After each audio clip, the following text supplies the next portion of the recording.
घनन घनन घिर घिर आए बदरा, घन घन घोर काले छाए बदरा, धमक धमक गूंजे बदरा के डंके, चमक चमक देखो बिजुरिया चमके। रस बरसाए बदरिया, रस बरसाए बदरिया, काले मेघा पानी तो बरसाओ, बिजली की तलवार नहीं बूंदों के बाण चलाओ, घनन घनन घिर घिर आए बदरा। तो बच्चों, जो गीत मैंने गाया वो किस मौसम का है, पता चल गया ना? जी हाँ, बिल्कुल बरसात के मौसम का। और उसी बरसात में गिरने वाली पहली बूंद के बारे में आज हम कविता पढ़ने जा रहे हैं, जिनके लेखक हैं श्री गोपाल कृष्ण कौल। तो आइए पढ़ते हैं पहली बूंद। बच्चों, जब भीषण गर्मी पड़ती है और सारा चारों तरफ का वातावरण ये आवाज़ करने लगता है, यानी सब लोग ये पुकारने लगते हैं, हे भगवान अब तो पानी दे दे, अल्लाह मेघ दे, पानी दे, गुड़धानी दे, है ना? तो उस भीषण गर्मी के पश्चात जब वर्षा की ऋतु आती है बच्चों, और जब पहली बूंद ज़मीन पे आती है ऊपर से, आसमान से, तब उस समय का इतना खूबसूरत वर्णन कवि ने इस कविता में किया है, पहली बूंद, जो कि हम पढ़ने जा रहे हैं। और उस समय जब पहली बूंद पड़ती है तो प्रकृति में क्या क्या परिवर्तन होते हैं, उसके बारे में ये कविता है बच्चों। तो आइए पढ़ते हैं हम ये कविता, पहली बूंद।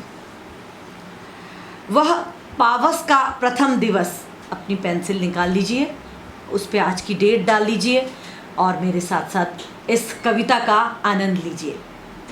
वह पावस का प्रथम दिवस, जब पहली बूंद धरा पर आई।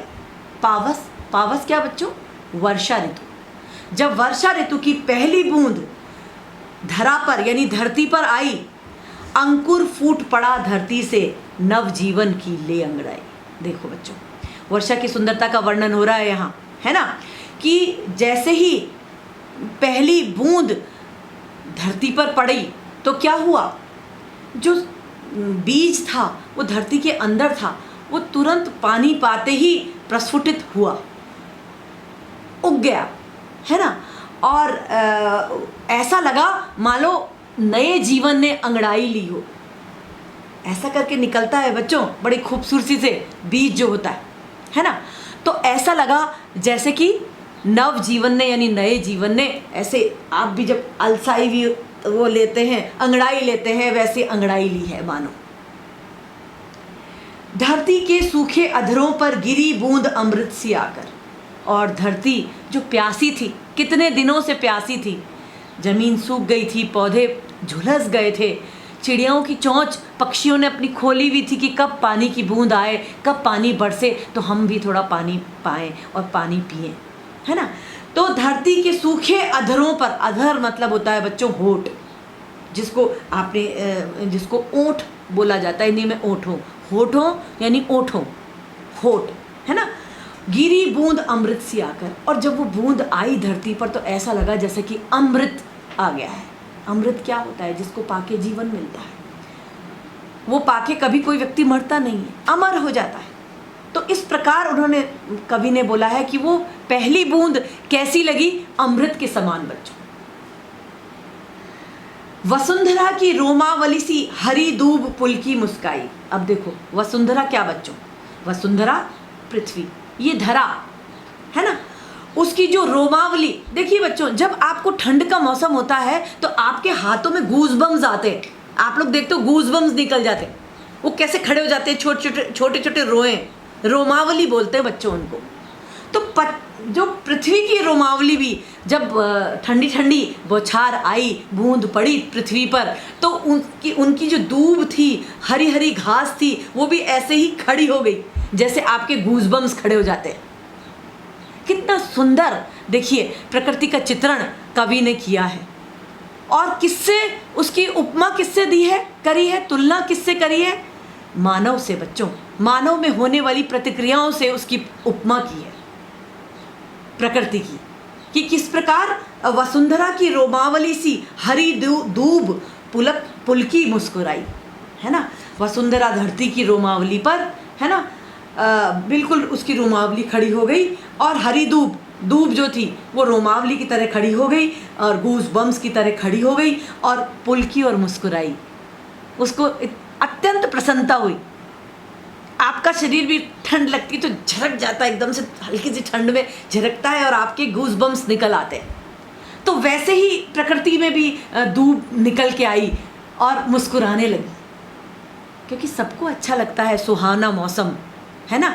चारों तरफ क्या होते हैं, मेंढक भी टर्राने लगते हैं और बच्चे क्या होते हैं, जैसे बारिश आई तो छोटी छोटी अपने हाथों से कागज़ की नाव बनाकर और तैराने लगते हैं। उनका दिल भी प्रसन्न होता है, बाग होता है ना।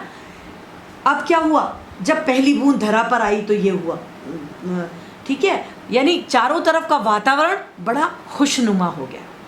बूंद के आते ही चारों तरफ बहुत खुशी छा गई, नए जीवन का संचार हो गया। अब आगे चलिए। आसमां में उड़ता सागर लगा बिजलियों के स्वर्णिम पर। आसमान में उड़ता सागर क्या मतलब हुआ बच्चों?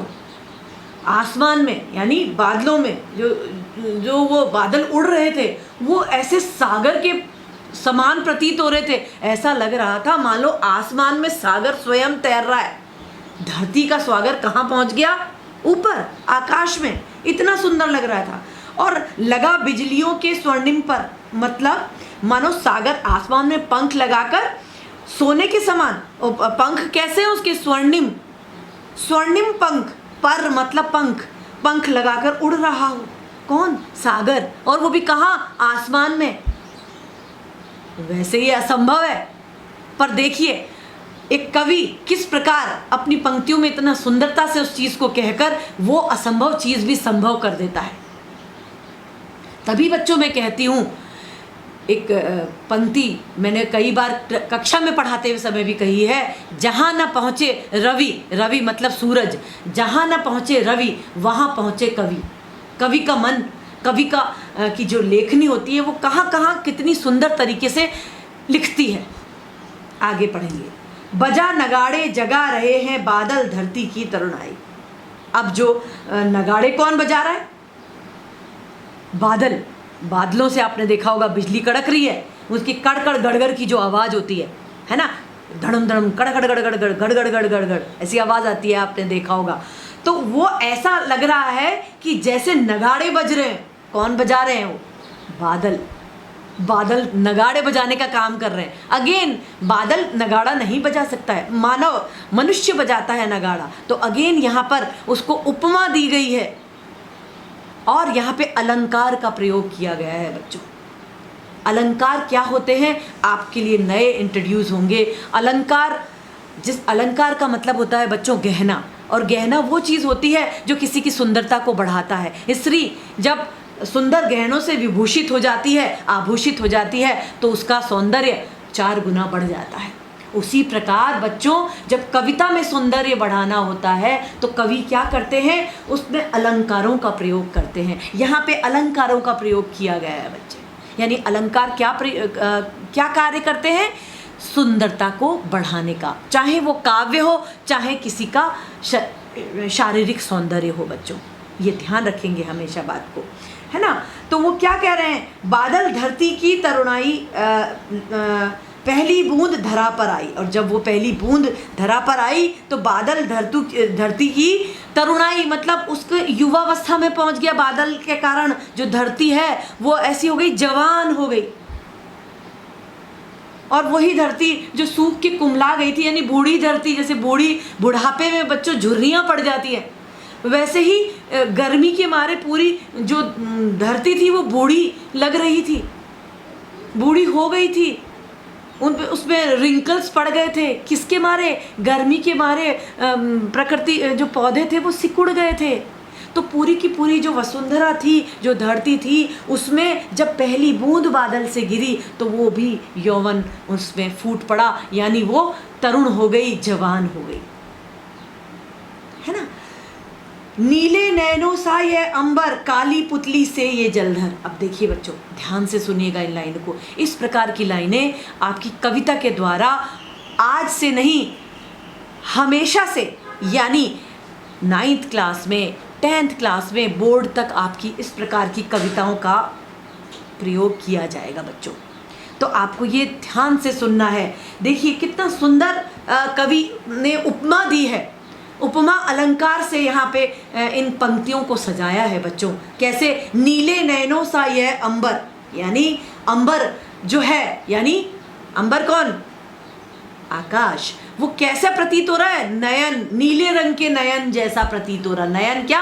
आंखों जैसा, है ना। और काली पुतली से जलधर, और उसमें जो जलधर है, बादल जो है, वो काली पुतली के समान लग रहे हैं। नीले तो नयन बने और वो काली पुतलियों के समान, जो आंखों के बीच में अपने काले घेरे होते हैं, वो अंबर लग रहे, काले काले तेज, उसमें बारिश के पानी भरा हुआ है, तो काले काले जो वो हैं वो काली पुतलियों के समान लग रहे। देखिए कितना सुंदर वर्णन किया है उन्होंने। यहाँ पे बच्चों उपमा अलंकार का प्रयोग किया गया है। उपमा अलंकार क्या है, मैं आगे और थोड़ा सा इसके बारे में बताऊंगी। अभी हम कंटिन्यू करते हैं कविता को। करुणा विगलित अश्रु बहाकर धरती की चिर प्यास बुझाई। करुणा विगलित क्या मतलब बच्चों? विगलित का क्या मतलब आया है यहाँ पे बताइए? पिघलती हुई, करुणा से पिघलती है। भाई किसी को रोना आता है या किसी को कोई दुख होता है, आंखों से बदरी आंसू बह निकलते हैं बच्चों। तो वो इसी प्रकार ऐसा लग रहा है कि जैसे अश्रु बहा रहे हैं। कौन? आसमान के नयन तो बन गए, मैंने बताया है ना। कौन बन गए? अंबर तो नयन के समान बन गए, और उसमें जो बादल थे वो काली पुतली के समान बन गए, और उसके बाद वो बूंदे गिरा रहे, मतलब रो रहे हैं। इस प्रकार का डिस्क्रिप्शन कवि के द्वारा किया गया है। तो बच्चों, जब अश्रु बह गए तो क्या हुआ? धरती की प्यास बुझी। कैसी प्यास? जो चिर का मतलब पुरानी, यानी बहुत दिनों की जो उनकी प्यास थी, वो सूख रही थी धरती, तो वो प्यास बुझी उनकी। ठीक है। अब देखिए, बूढ़ी धरती शस्य श्यामला बनने को फिर से ललचाई, पहली बूंद धरा पर आई। और जब पहली बूंद बच्चों, जब पहली बूंद धरा पर आई तो क्या हुआ? बूढ़ी धरती शस्य श्यामला। बूढ़ी धरती कैसे? उसकी झुर्रियाँ पड़ गई थी, है ना, श्रिंक हो गया था सब कुछ। तो जिस प्रकार बूढ़ी धरती शस्य श्यामला मतलब हरी भरी हो गई। शस्य श्यामला का क्या मतलब है? हरी भरी हो गई। कब हरी भरी हो गई? जब उसको बूंद मिली, जब उसको बरसात मिली, जब उसको पानी मिला, है ना। तो वो फिर से अपने को वो जवान महसूस करने लग गई। इस प्रकार जब पहली बूंद धरा की आई पृथ्वी पर, तो चारों तरफ हरियाली ही हरियाली छा गई। तो बच्चों, ये आपकी कविता है पहली बूंद। ठीक है। इनके लेखक मैंने आपको बताए गोपाल कृष्ण कौल जी हैं। ठीक है। लेखक आपसे कभी भी पूछे जा सकते हैं। अब हम आते हैं पुस्तकीय कार्य में। हम आपको कहाँ पे किस तरह से क्या कराएंगे ये मैं आपको समझा रही हूँ। आप मेरे वीडियोस ध्यान से देखेंगे तो आपको समझ में आएगा आपको कैसे करना है। ठीक है। इसमें श्रुतलेख जो होते हैं बच्चों, वो आपके अभ्यास के लिए होते हैं। उनको 5-5 बार अपनी प्रैक्टिस कॉपी में अवश्य करें बच्चों, है ना। अब हम आते हैं पेज नंबर 41 पे। पहला है मौखिक। मौखिक प्रश्न जो हैं वो लघु उत्तरीय में आपको मैं सेंड कर दूंगी। आपको जो करने हैं, जो नहीं करने, उस पर मैं टिक लगवा रही हूँ। मौखिक प्रश्न पे राइट करिए, जो कि मैं आपको भेजूंगी। ठीक है। दूसरा है लिखित। लिखित को आप क्रॉस कर दीजिए। कविता के लिखित हम कक्षा 7 में नहीं करते हैं। ठीक है। आगे आते हैं हम पठित पद्यांश के आधार पर दिए गए प्रश्नों के उत्तर दीजिए। इसको राइट कर लीजिए, ये भी मैं आपको सेंड करूंगी। ठीक है। इसका प्रश्न आप किताब से देखेंगे और उत्तर जो मैं आपको PDF फाइल भेजूंगी उसमें से देखेंगे। अब टर्न करेंगे पेज नंबर 42 पे आएंगे। 42 सही विकल्प चुनकर लगाइए, है ना। सही विकल्प चुनकर लगाइए। ये मैं आपको अभी बोल रही हूँ और आप अभी लिखते जाएंगे मेरे साथ साथ। क पहली बूंद की धरा पर आने पर क्या प्रभाव पड़ा? ऑप्शन राइट है, अंकुर फूट पड़े। थर्ड ऑप्शन में राइट का निशान लगा लेंगे, अंकुर फूट पड़े। ठीक है। वसुंधरा की रोमावली किसे कहा गया है? बच्चों इनमें से एक्स्ट्रा क्वेश्चन भी बन के आ सकते हैं, ये ध्यान रखेंगे आप बात। तो ये सेकंड ऑप्शन आप सही है, हरी दूब को, उसमें राइट का निशान लगाएंगे, हरी दूब को। अब ग है, पहली बूंद की धरा पर आने से बूढ़ी धरती के मन में क्या इच्छा उठी? ये क्वेश्चन है, इसमें आपका थर्ड ऑप्शन सही है बच्चों। क्या इच्छा उठी? शस्य श्यामला बनने की। ठीक है, इसको आप राइट का निशान लगाएंगे, राइट का निशान लगा लेंगे। और ये आपका हो गया। इसके बाद मूल्य परक जो है बच्चों उसको काट देंगे। अब हम आते हैं भाषा ज्ञान में। बच्चों भाषा ज्ञान यानी पुस्तकीय कार्य आपके सबके पास है, सबके पास नई पुस्तक है, और जिसके पास पुरानी है उसके पास करा हुआ है। वो अपने आंसर्स, जो मैं आंसर की इसकी आगे के आंसर, पुस्तकीय कार्य के आंसर आपको भेज रही हूँ, मैं यहाँ नहीं करा रही हूँ, मैं आपको भेज रही हूँ, वो आप अपनी किताब में कर लेंगे उन आंसर्स को। जो पुस्तकीय कार्य के क्वेश्चंस हैं, क्वेश्चन से मिलाते हुए मैं आंसर भेजूंगी आपको। वो आंसर मेरे को देखकर सुन, मतलब जो मैंने PDF भेजा है उसको देखकर अपनी किताब में उतार लेंगे। आ गया बच्चों? तो उसमें कौन से प्रश्न आपको करने हैं वो राइट लगाएंगे। पहला, नीचे लिखे शब्दों के 2-2 पर्यायवाची शब्द लिखिए, इसको राइट कर लेंगे, इम्पॉर्टेंट है। वर्ण विच्छेद कीजिए 2, क्वेश्चन 2, उसको राइट कर लेंगे। आंसर मैं भेज दूंगी, सारे मैं भेज रही हूँ आंसर, आपको बस उसको देख के PDF से निकाल के अपनी किताब में करने। नीचे लिखे गए शब्दों के तत्सम रूप लिखिए, ये राइट कर लीजिए। पेज नंबर 43 पे आइए। क्वेश्चन 4, काली पुतली से जलधर, जहाँ जलधर की उपमा काली पुतली से की गई है, ये आप राइट कर लीजिए, इसके आंसर मैं आपको भेज दूंगी। कविता में इस प्रकार के अन्य प्रयोग चुनकर लिखिए, जो कविता से लाइनें आई हैं मैं आपको भेज दूंगी।